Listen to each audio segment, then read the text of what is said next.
سے اتنی سینسٹیو تفتیش نہیں کروانی چاہیے.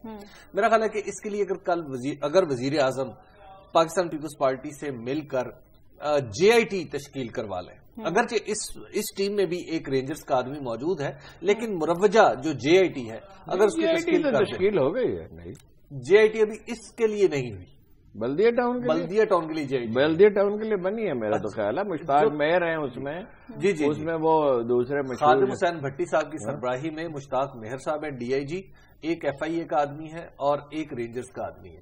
بٹ وہ جو JIT ان افسروں کی ریپوٹیشن تو اچھی ہے, تو جو JIT ہے اس کے حوالے سے تو پھر اس میں ISI کا آدمی بھی آ جائے گا, اس میں IB کا آدمی بھی آ جائے گا, اس میں خفیہ ایجنسیوں کے لوگ بھی آئے, پولیس کے لوگ بھی آ جائیں گے.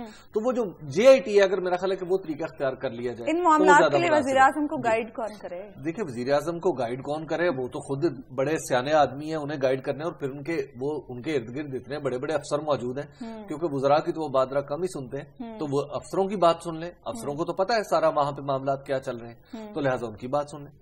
اور دیکھیے جو آپ نے $1 ارب کی بات کی ہے نا, اس $1 ارب کے آرڈرز کے لیے ضروری ہے کہ کراچی کو پرسکون کریں.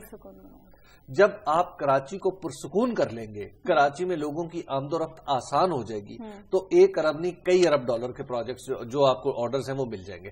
اس وقت صورتحال یہ ہے کہ ہمارے جو ایکسپورٹرز ہیں وہ کراچی میں میٹنگز نہیں کر سکتے, انہیں جانا پڑتا ہے اپنے بائرز کو, وہ اپنے خرچے پہ بلاتے ہیں دبئی میں انہیں ٹھہراتے ہیں, ان کے دیگر آرام و آسائش کا خیال رکھتے ہیں, پھر یہاں سے خود جاتے ہیں, اپنی ٹیم لے کے جاتے ہیں, بکسوں میں بھر کے لے کے جاتے ہیں اپنے جو آرٹیکلز ہیں, اور انہیں دکھاتے ہیں کہ جناب بتائیے ان میں سے آپ کو کون سا چاہیے. یہ ہے صورتحال. میں آپ کو عرض کروں کہ ایک دفعہ جب جو طارق اکرام صاحب تھے, EPB اس وقت ہوتا تھا جو TDAP ہے آج کل, اس کے سربراہ تھے, وہ ایک دفعہ مجھے بتانے لگے, کہتے میں ایک ایسے پروجیکٹ پہ کام کر رہا ہوں کہ کراچی ایئرپورٹ کے اوپر ہی ایک ایسی جگہ بنا دی جائے جہاں پر باہر سے لوگ آئیں, وہیں سے میٹنگ کریں اور وہیں سے واپس چلے جائیں. میں نے کہا جی آپ یہ اتنا پیسہ کیوں سرکار کا لگوانا چاہتے ہیں کہ لوگ آئیں چلے جائیں, آپ اپنا ملک کیوں نہیں ٹھیک کرتے؟ تو پھر وہ خود پریشان ہو گئے, کہتے ہیں ہاں اس طرح تو میں پورے ملک میں غلط تاثر پھیلا دوں گا, پوری دنیا میں غلط تاثر پھیلا دوں گا, لوگ کیا سوچیں گے, ٹھیک ہے دبئی میں ہو جائے, میں کیا کر سکتا ہوں اس سے زیادہ. ایئرپورٹ کون سا محفوظ ہے؟ دیکھیے کراچی کو محفوظ بنانا بنیادی شرط ہے. ہارون صاحب آپ کیا کہتے ہیں اس پر؟ نہیں, کراچی بہتر تو ہوا ہے پہلے سے, اس میں کوئی شبہ نہیں, لیکن دیکھیے ریزرویشنز کے ساتھ نہیں ہوتا. یہ ایک سے زیادہ دفعہ واقعہ میں بیان کر چکا ہوں, لیکن تاریخ سے اگر کوئی موضوع مثال ملے تو اسے دہرانا چاہیے. ہارون رشید کے زمانے میں دمشق کے نواب میں 2 قبائل میں بڑی خونریز جنگ ہوئی, اور وہ بار بار بھڑک اٹھتی تھی, بار بار اسے بجھایا جاتا تھا, بار بار بھڑک اٹھتی تھی. اس نے ایک کمانڈر کو بھیجا, دوسرے کو بھیجا, تیسرے کو بھیجا, لیکن کوئی نتیجہ نہیں نکلا. آخر کار وہ خود روانہ ہوا بغداد سے لشکر لے کر, اور اس وقت تک نواح دمشق میں رہا جب تک ایک ایک مجرم کو سزا نہیں دے دی گئی. جو لوگ قتل کے مستحق تھے وہ پھانسی پہ لٹکا دیے گئے, کچھ لوگوں کو دوسری سزائیں دی گئیں, کچھ کی جائیدادیں ضبط کی گئی. 1200 سال گزر چکے ہیں اور دمشق میں اس کے بعد وہ فساد نہیں ہوا کبھی بھی. دیکھیے یہ جو ریلیکٹنس کے ساتھ آپ فیصلے کرتے ہیں نا جی, کہ کچھ فیصلے کرنے ہیں, کچھ سیاسی مصلحت کا خیال رکھنا ہے, وزیر اعظم صاحب ہی ذمہ دار ہے کراچی کی صورتحال کے ایک لحاظ سے. دیکھیے جب 95 کے آپریشن میں 7 مہینے میں مکمل امن قائم ہو گیا تھا, 300 آدمی ہر مہینے مرتے تھے اور بوریوں میں لاشیں ملتی تھی, اور اس آپریشن کے بعد نصیر اللہ بابر اور ڈاکٹر شعیب سڈل کو اس کا کریڈٹ دیا جانا چاہیے, مکمل امن قائم ہو گیا, اور اس کے بعد حکومت بدلی تو 2 واقعات ہوئے. پھر جتنے لوگ مرے تھے ٹیررسٹ تھے, وہ ٹیررسٹ بیانڈ ڈاؤٹ, ان کے ورثاء کو کمپنسیشن دی گئی, اور جتنے پولیس افسر اس میں انوالو تھے 200 کے لگ بھگ سب کے سب قتل کر دیے گئے. کیا ریاست کے لیے یہ شرم کی بات نہیں ہے کہ ان پولیس افسروں کے قتل کی کبھی تفتیش نہیں کی گئی؟ ظاہر ہے انہیں قاتلوں نے, ٹیررسٹوں نے, دہشت گردوں نے قتل کیا. آپ مدارس کے معاملے میں تو چڑھ دوڑتے ہیں اس لیے کہ وہ کوئی متشکل سیاسی حیثیت نہیں رکھتے. اب اس میں تو کوئی تامل نہیں ہے. اور کل شہباز شریف صاحب بھی بڑے, کل یا پرسوں بہت زور خطابیں دکھا رہے تھے, اس کا کریں نا, کراچی میں جو کرنے کے فیصلے وہ کریں, اور وہ فیصلہ ایک ہے, کسی ٹیررسٹ کو کسی حال میں کبھی سپیئر نہیں کیا جائے. بالکل ٹھیک ہے ناظرین, یہاں پر وقت بریک, اور بریک کے بعد بھی ڈسکشن کا سلسلہ ہم جاری رکھیں گے.